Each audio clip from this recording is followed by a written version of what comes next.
하나님의 귀한 은혜와 은총이 우리 안에 가득하시기를 예수님의 이름으로 축원합니다. 이 마음으로요, 앞뒤 옆에 계신 분들과 함께 가장 밝은 웃음으로 참 잘 오셨습니다, 큰 은혜 받으시기 바랍니다라고 인사하겠습니다. 참 잘 오셨습니다, 큰 은혜 받으시기 바랍니다. 참 잘 오셨습니다, 큰 은혜 받으시기 바랍니다. 이제 서로를 보시고요, 이쪽은 저쪽을, 저쪽은 이쪽을, 그리고 영상으로 예배 들으신 분들도 함께 손을 들며 인사하겠습니다. 참 잘 오셨습니다, 큰 은혜 받으시기 바랍니다. 참 잘 오셨습니다, 큰 은혜 받으시기 바랍니다. 어떤 책에서 본 이야기입니다. 일제 강점기 시절에 독립투사였던 분이 하늘나라에 가 모세를 만났지요. 그리고 모세에게 선생님, 우리가 해방된 지 50년이 되었는데 일본만큼 발전하지 못한 것은 제대로 된 과학자가 없기 때문입니다. 괜찮은 과학자 몇 명 보내주십시오라고 부탁했습니다.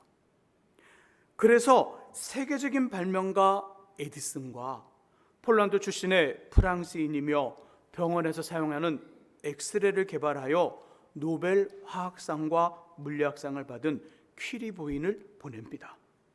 에디슨과 퀴리 부인, 시간이 지나 이 사람들 어떻게 되었을까요? 책의 내용이에요. 에디슨은 새로운 것들을 많이 만들어 특허를 받으러 갔더니 당신은 초등학교도 나오지 않아서 안 되라고 거절당했습니다. 퀴리 부인은 대학을 나와 취직을 하려 하는데 얼굴도 평범하고요, 키도 작고 몸매도 안 된다고 하여서 그냥 시집이나 가라고 구박만 받았습니다. 이 이야기는 우리 사이에 존재하는 여러 가지 잘못된 고정관념과 벽이 있음을 꼬집는 말입니다. 우리는 이런 현상을 유리천장이라 해요. 유리천장. 마치 투명한 유리로 천장이 설치되어 위로 무엇이 있는지 보이긴 하지만 손을 뻗어도 결코 도달하지 못하는 것과 동일한 겁니다. 그 천장이 개인의 능력과 실력의 차이가 아니라 사회가 가지고 있는 관습과 전통이라는 거예요. 너는 나이가 어려서 안 돼. 반대로 당신은 나이가 많아서 안 돼. 당신은 전라도 출신이네? 경상도 출신이네? 안 돼. 저를 보군요. 당신은 머리에 이마에 머리카락이 많지 않아서 안 돼. 반대로 이마가 너무 멋있어서 돼. 뭐 그런 어떤 사회적인 어떤 관념들, 어떤 고정관념들, 이런 것들이 천장이라는 거예요. 본문에도 이런 일이 있습니다. 드보라의 성별이 뭐예요? 여자예요, 여자. 그 당시 여성은 남성에 대해 종속적인 지위에 있었습니다. 여자로서였던 단독적인 어떤 사람이라는 권리가 전혀 없어요. 사람이라는 권리가 전혀 없고 종과 노예와 물건, 남자의 액세서리와 같은 소유의 존재였습니다. 드보라는 이런 사회적인 전통을 깨트리고 여자이지만 선지자로 사사로 등장하여 나라를 구하고요, 40년 동안, 무려 40년 동안 이스라엘을 평안히 통치합니다. 여기에 여성으로서는 꿈꿀 수 없는 재판관으로 백성들에게 인정과 사랑을 받는 특별한 인생이 돼요. 하나님의 개입, 드보라의 인생과 삶에 하나님의 개입 아니고서는 도저히 설명할 수 없는 일이 이 여인에게 일어난 거지요. 우리는 모두 나만의 일들을 찾아 살아가요. 그리고 그 일들을 찾으며 준비하게 하여 몸부림칩니다. 이 일을 하고 이 일이 끝나면 또 나의 일을 찾아 준비하고 또다시 일을 합니다. 그 일들의 반복이라는 거예요. 여성이라는 유리천장을 깨고 특별한 삶이 되었던 드보라는 평범함을 넘어 우리가 찾는 일과 우리가 하는 일과 우리 삶의 어떤 그 삶의 현장, 그 현장에서 평범함을 넘어 비범함으로 좋은 영향을 주며 괜찮은 인생을 살기 원하는 우리에게 주님을 통한, 하나님을 통한 방법이 있음을 말해주며 그 방법을 이야기해 줍니다. 첫 번째로 지난 주일에 말씀을 나눴죠. 성경 말씀 안에서 정직하고 지혜로워라. 이게 첫 번째 방법이에요. 오늘과 24일 주일까지 그 나머지 이야기, 사사기 4장 4절에서 10절에 발견되어지는 드보라의 인생을 통하여 비범한 인생, 특별한 삶, 괜찮은 인생, 멋진 삶으로였던 삶을 살아가게 한 하나님의 방법, 어떻게 하면 되는가? 그 이야기를 나누기 원합니다. 오늘은 두 번째 이야기예요. 그 방법, 깊은 영성을 가지라. 지난주에 첫 번째 말씀 안에서 정직하고 지혜로워하라. 두 번째는 깊은 영성을 가지는 겁니다. 깊은 영성. 우리 본문 6절과 7절의 말씀을 같이 한번 읽어봅니다. 6절과 7절의 말씀 읽습니다. 드보라가 사람을 보내어 아비노함의 아들 바락을 납달리 게데스에서 불러다가 그에게 이르되 이스라엘 하나님 여호와께서 이같이 명령하지 아니하셨느냐? 너는 납달리 자손과 스불론 자손 만병을 거느리고 다볼산으로 가라. 내가 야빈의 군대 장관 시스라와 그의 병거들과 그의 무리를 기송강으로 이끌어 내게 이르게 하고 그를 내 손에 넘겨주리라 하셨느니라. 아멘. 사사기 4장, 그 4장의 내용, 오늘 본문 6절과 7절의 말씀 읽으면서 어떤 상황일까? 지금의 상황은요, 하나님 앞에 범죄한 이스라엘이 철병거, 마차와 그 커다란 말들이 이끄는 철병거를 가지고 있는 이 가나안, 철병거 900대가 있는 가나안 왕 야빈에게 통치를 받는 시설이에요. 가나안 왕 야빈이 이스라엘을 통치해요. 그리고 오늘 본문은 야빈 왕이 자신의 부하, 최고로 믿을 수 있는 자신의 부하 시스라와 군대를 이스라엘 땅에 보내 감당할 수 없는 조건으로 이 히브리 민족들에게 고통을 주는 상황이에요. 이때 사사인 드보라가 바락을 부릅니다. 바락은요, 이스라엘의 군대 장관이에요. 바락을 불러 하나님 명령, 하나님 말씀을 전합니다. 너는 납달리 자손과 스불론 자손 10,000명을 거느리고 다볼산으로 가 이스라엘 괴롭히고 있는 가나안 족속과 전쟁을 하라. 가나안 족속의 군대 장관인 시스라와 그 병거들과 군사들을 모두 다 이기게 하리라. 하지만 이 전쟁에서의 영광은 내 것이 아니라 전혀 생소한 여인의 것이다. 자, 우리 9절 말씀 한번 읽어보죠. 9절 말씀 읽어봅니다. 읽습니다. 이르되 내가 반드시 너와 함께 가리라. 그러나 내가 이번에 가는 길에서는 영광을 얻지 못하리니 이는 여호와께서 시스라를 여인의 손에 파실 것임이라 하고 드보라가 일어나 바락과 함께 게데스로 가니라. 아멘. 자, 6절과 7절 9절의 말씀, 6절 9절의 말씀은요, 지금 이 바락이라는 사람이 시스라를 이기는 거예요. 이스라엘 민족이 가나안의 손길에서 벗어나 40년 동안 이 드보라를 통하여 평안한 삶을 살아가는 겁니다. 그 전까지는 이 가나안 사람들에게 눌려 살았어요. 조공을 바치고 언제든지 이 가나안 사람들이 요구하면 여인들을 데려가야 되고 아이들을 데려가야 되고 또 물자를 가져둬야 돼요. 이런 상황입니다. 이런 상황에서 이 상황이 지금 바뀌는 거예요. 자유를 얻는 과정이에요. 자, 드보라가 바락에 그 이야기를 하고 있어요. 자, 그 이야기 하고 있는데 어떻게 하냐면 6절의 끝부분에 보니까 이스라엘의 하나님 여호와께서 이같이 명령하지 아니하셨느냐. 자, 드보라는 지금 하나님의 명령을 어떻게 하고 있어요? 들을까요, 볼까요? 명령이니까 듣고 있어요. 드보라는 지금 6절 하반절에 보니까 하나님의 명령을 듣고 바락에 전달하고 있습니다. 우리가 지금 나누고 있는 이야기는 하나님 앞에 비범한 인생이 되도록 하나님이 그 인생을 들어 사용하시는 방법에 대한 이야기를 하고 있어요. 그래서 깊은 영성을 가지라. 근데 드보라의 영성은 어떤 영성이에요? 아직 이루어지지 않은 사건, 미래의 일에 대해서 하나님이 말씀하실 때 그 말씀을 듣는 영성이 있었어요. 정말 이것처럼, 이 예언처럼, 드보라가 말한 것처럼 하나님의 말씀을 듣고 그 말씀을 전한 그처럼 바락은 전쟁에서 승리를 해요. 하지만 가나안 족속의 군대 장관인 시스라를 죽인 사람은 전투를 한 바락이 아니라 텐트 안에 있었던 야일이라는 전혀 생소한 여인이 그 시스라를 죽이고 그 전쟁의 승리를 이 여인이 가져갑니다. 누구의 말처럼 된 거예요? 누구의 명령처럼 된 거예요? 어디에 마음을 두고 계시는 거예요 도대체?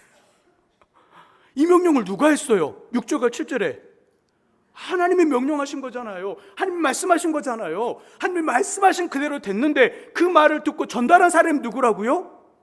드보라예요.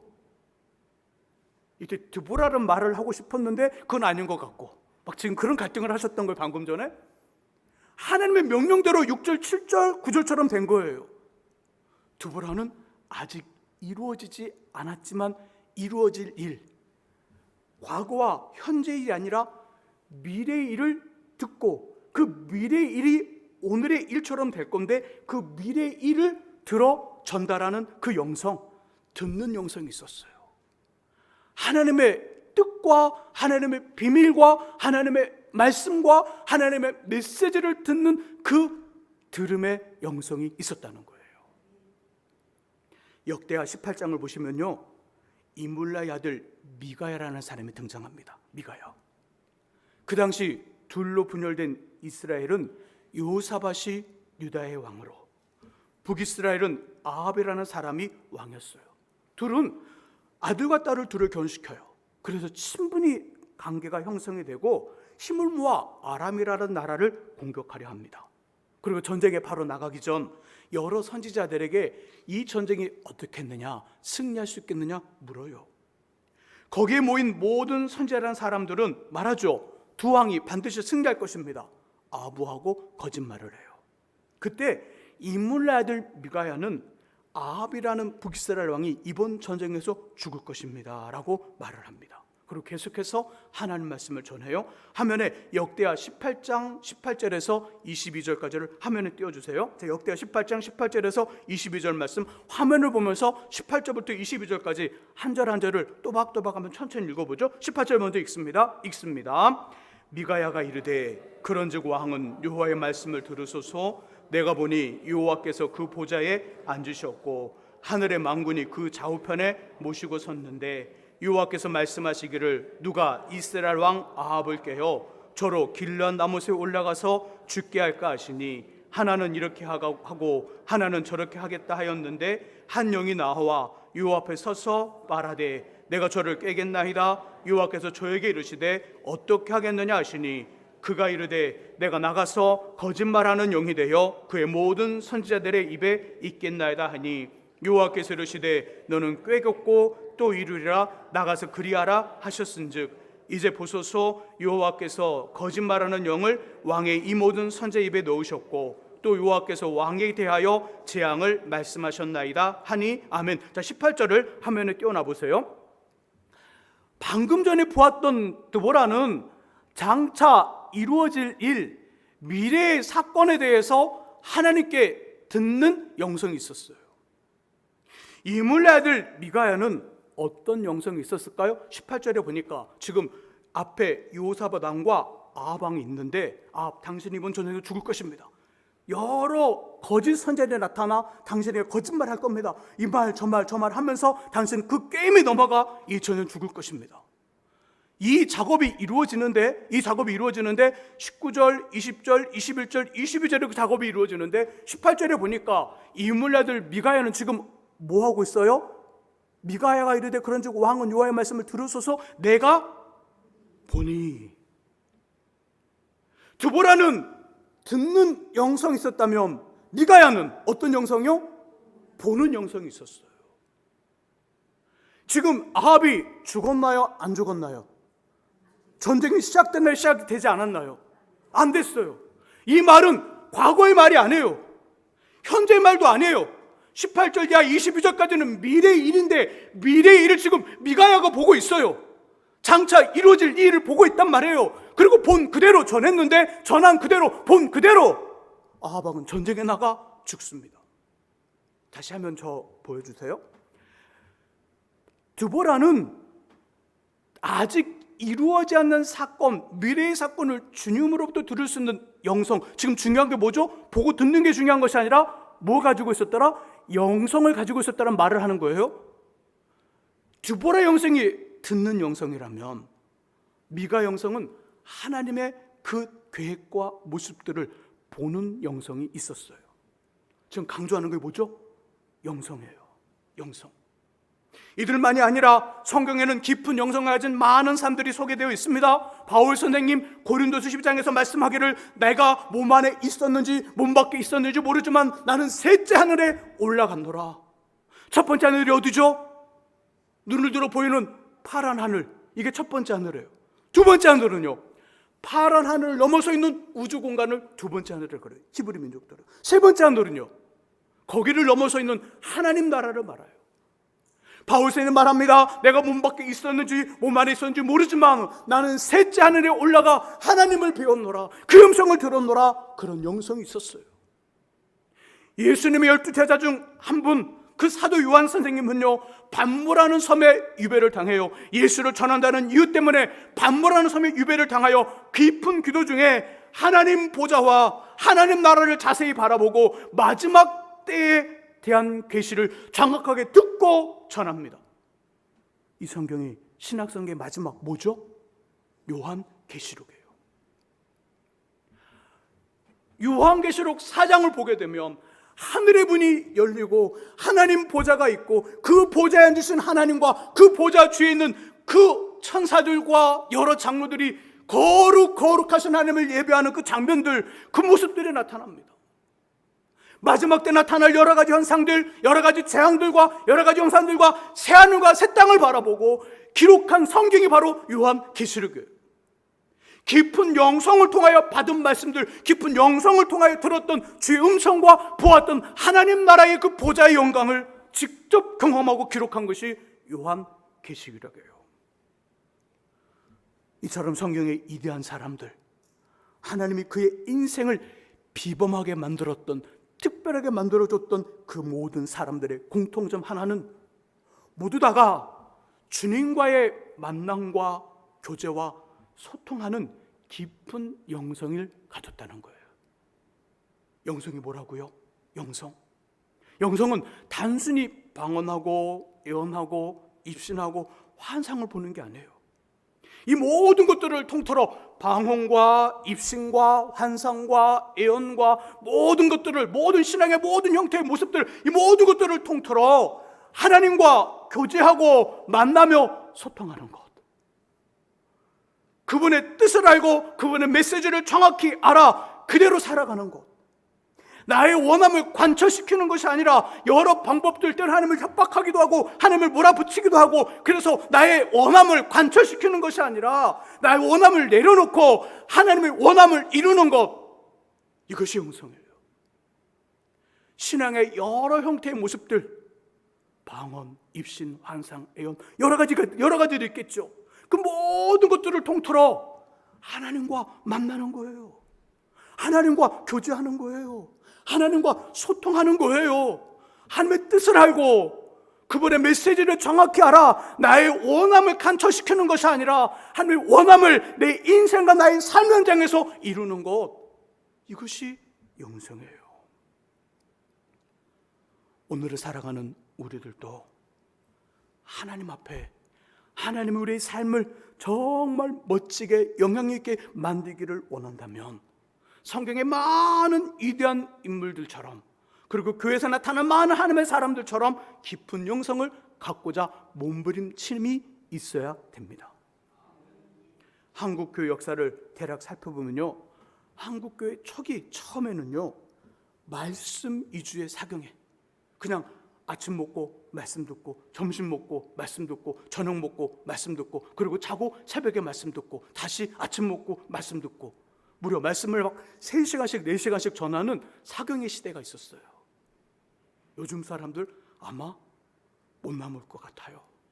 저도 못 버틸 것 같아요. 사경의 시대, 이런 의자가 아니라 바닥에, 그것도 무릎을 꿇고 말씀을 들었어요. 하나님의 말씀이 전해지는데 어떻게 양반다리가 앉아있어, 어떻게 의자에 앉아있어. 다 무릎을 꿇고 4시간씩 3시간씩 말씀을 들어요. 사경의 시대가 있었어요. 사경의 시대가 지나면 어떤 일이 벌어지냐면 말씀을 듣고 찬송하며 기도하는, 막 박수치며 찬송하고 막 주여 삼창 부르고 막 기도하는 부흥의 시대가 있었어요. 그 다음은 야, 성경 공부해야 되겠다, 안 되겠다, 제자 사역. 그 다음은 서울의 온누리교회를 중심으로 찬양과 경배의 시대가 있었습니다. 그래서 찬양과 경배의 시대 시리즈가 한 16개인가 17개 나왔죠. 쫙 테이프로. 그 찬양과 경배의 시대가 있었어요. 그 다음은 숨겨진 마음의 상처를 고치자는 치유사역. 들어봤죠? 치유사역. 지금은요, 초대교회로 돌아가자 초대교회와 같은 성령의 뜨거움을 사모하며 갈망하는 성령사역의 시대예요. 이 성령사역의 시대를 한마디로 표현하면 뭐가 될까요? 영성의 시대더라. 영성. 여러 신앙의 형태와 여러 신앙의 방법을 통하여 하나님과 만나는 거예요. 하나님 말씀해 주세요. 제가 듣겠습니다. 제가 그 뜻을 쫓겠습니다. 하나님과 만나고 교제하고 소통하고 그분의 뜻을 알아 그분의 뜻을 이루는 하나님의 원함을 완성시키는 그 영성의 시대예요. 대부분의 모든 미래학자들은 말합니다. 사람들의 배고픔이 채워지고 풍요로워지면 반대로 심령의 갈급함과 공허함이 더욱 커질 것이라. 그죠? 외국의 여러 나라들 아직도 배고픔으로 힘들어하는 나라들이 많아요. 우리나라도 있지요. 그러나 대부분의 우리나라 사람들은요, 없어서 굶거나 없어서 돌아가시는 분이 많지는 않아요. 있지만 풍요롭게 잘 삽니다. 많아서 먹는 게 많아서 문제이죠. 음식물 쓰레기가 문제죠. 그렇게 풍요로워졌는데 문제는 뭐예요? 그렇게 풍요로워졌으면 사회와 사람들의 마음이 점점 더 좋아져야 되잖아요. 물질도 많아지고 배도 불러서 풍요로워졌는데 반대로 뭐가 높아지고 있어요? 자살률이 높아지고 있어요. 가정이 깨져요. 사람들이 막 방황해요. 일탈해요. 문제를 일으켜요. 뭐죠? 뭐가 안 쳐져서 그래요? 배는 부르잖아요. 지갑에 두툼한 돈도 많잖아요. 근데 왜 자꾸 이쪽으로 가는 거죠? 왜 자꾸 환각 상태로 빠지는 마약이 더 많아지고 잠깐 클릭 한번 하면 마약이 10대들한테 제공이 돼요. 우리 중학생, 고등학생 때 막 마약이 간다는 거예요. 그러면 일반 성인한테 얼마나 많이 갈까요? 왜 이런 현상이 나타나죠? 뭐가 문제예요? 뭐의 배고픔이에요? 뭐의 배고픔? 영혼의 배고픔, 심령의 배고픔. 아모스 선지자가 말한 것처럼 여호와의 말씀을 듣지 못한 기갈의 시대가 올 텐데 그 말씀 그대로 하나님을 전혀 알지 못하는 그 마음을 품지 못하여 영혼이 메마르고 영혼이 갈급함, 영혼 기갈의 시대가 바로 이 민족이라는 거예요. 지금 우리의 이 시대라는 거예요. 삶이 풍요로워지고 물질이 많아지면 반대로 영혼은 기갈하기 시작합니다. 영혼은 피폐해지기 시작해요. 이게 원하지 않는 우리 일이지만 이게 진리예요. 우리가 힘들고 삶이 가난해지면 하나님을 저절로 찾나요? 저절로 찾지 않나요? 저절로 찾아요. 제가 굳이 전화해서 기도 나오세요 말하지 않아도 새벽에 나오더라고요. 근데 삶이 좋아지고 풍요로워지면 제가 전화 100번 해도 한 번도 안 나와. 왜죠? 필요 없거든요. 근데 문제가 생겨봐요. 몸에 병이 찾아오고 얼마 안 남았다고 합니다. 오진이든 잘못된 어떤 그 진료든 하여간 얼마 남지 않았습니다. 그 말을 들으면 막 삶이 풍지박살나도 뭐 어려움을 당하면 오지 말래도 와요. 그 힘든 수요 중복에도 막 와요. 새벽기도 막 나와요. 뭐죠? 그렇다는 거예요. 이게 인생이라고, 이게 사람이라는 거예요. 마음의 가난함, 영혼의 가난함, 그 가난함을 통하여 하나님 앞에 나아가는 것, 그래서 하나님과 교제하고 교통하고 만나고 소통하고 이런 모든 것들이 바로 영성이라는 거예요. 그 영성을 갖추고 있는 사람을 하나님이 들어 쓰신다는 거고 그 인생을 비범하게 만든다는 거예요. 자, 그렇다고 지난주일에 들었던 말씀처럼 성경 안에서 말씀 안에서 지혜롭고 정직만 하면 되겠네? 이런 오해하지 마세요. 오늘 선포된 말씀처럼 기도하고 영성만 갖추면 되겠네? 이런 오해하지 마세요. 하나님의 특별함과 비범함은 저와 여러분들이 매일 발을 붙이고 땀 흘리는 현장 하는 일, 직업을 통해 임해요. 내가 하는 일, 그 직업의 현장에서 하나님의 비범함과 하나님의 특별함이 임한다는 거예요. 기도하는 현장에서는 영성을 갖추고 또 말씀 현장, 예배 현장에서는 말씀으로 가까이 하나님 앞에 나아간다면 그 나아감의 결과, 나아감의 결실, 나아감의 그 열매, 그 비범함과 특별함은 내가 살아가는, 내가 땀 흘리는, 내가 경쟁하는 나의 삶의 현장, 인생, 직업의 그곳에서 임합니다. 저는 어디에 임할까요? 저는 목회 현장에 임하는 거예요. 목사님은 아무래도 저 사업하는 중에 전 사업 안 하는데요. 사업하시는 분은 사업의 현장에서 하나님의 비범함과 특별함이 임하는 거예요. 가르치는 사람들은 가르치는 현장에서, 때로는 어떤 일을 하는 사람은 가게를 운영하는 사람, 어떤 사업장에 그 사업하는 분들은 그곳에서, 내가 되는 직장에서, 내가 하는 일에서 비범함과 특별함이 임하는 거예요. 우리 권사님들 요양보호사들 많이 하셔요. 목사님, 그럼 요양보호사에는 특별함과 비범함이 있을까요? 있죠. 그 특별함과 비범함으로 요양보호를 하시는 분들은 안 잘려. 그리고 그 보호를 받는 분들이 계속 해달라고 그래. 근데 비범함과 특별함이 임하지 않는 사람 어때요? 하루 이틀 3회 가고 잘려. 계속 찾지 않아요. 식당 운영하시는 분들 비범함과 특별함이 임해요. 단골에 생길까 안 생길까요? 왜 인정하지 않으세요? 단골이 생기는 거예요. 오지 말래도 와요. 또 온다고요. 또 찾아온다고요. 근데 그 하는 일에 비범함과 특별함이 임하지 않으면 아무리 유기농에 국산에 좋은 재료를 아침에 해서 갖다 하나 딸지라도 손님이 와요, 안 와요? 안 와요. 이게 내 인생 속에 임하는 비범함과 특별함이에요. 어떡하라고요? 영성을 갖추라고요.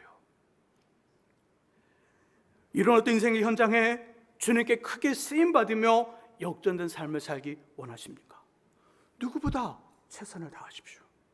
우리의 분야의 최고의 전문가가 되어야 합니다. 나를 쫓아올 수 없는 사람이 되어야 돼요. 나를 쫓아올 수 없는 사람. 나를 생각하면 야, 그 사람은 견줄 수 없어. 그 사람이 최고야. 그런 사람 되세요. 그런 사람. 그리고 조금은 많이 바보 같을지 몰라도 끊임없는 말씀 묵상과 기도를 통해 넓고 깊고 길고 높은 영성의 세계를 가지시기를 주의 이름으로 소망합니다. 분명 여성이라는 유리천장을 극복한 드보라처럼 기가 막힌 인생이 될 줄 믿습니다. 기도하겠습니다. 하나님 아버지, 하나님은 우리를 특별하고 비범하고 좋은 영향력을 주며 멋진 인생을 만들고 싶어 합니다. 아버지, 우리의 일에 최고의 사람이 될 수 있도록 땀 흘리고 연구하고 준비하게 하시며, 동시에 더디고 또 느려 보일지 몰라도 아버지는 끊임없는 지속적인 말씀 묵상과 기도를 통하여 하나님과 교통하고 교제하고 만나고 소통하며 주의 뜻을 이루는 그 영성 우리 안에 있게 하여 주옵소서. 그래서 하나님이 만드시는 멋진 삶을 살아가는 우리 되도록 아버지 이끌어 주옵소서. 예수 그리스도의 이름으로 기도합니다. 아멘. 우리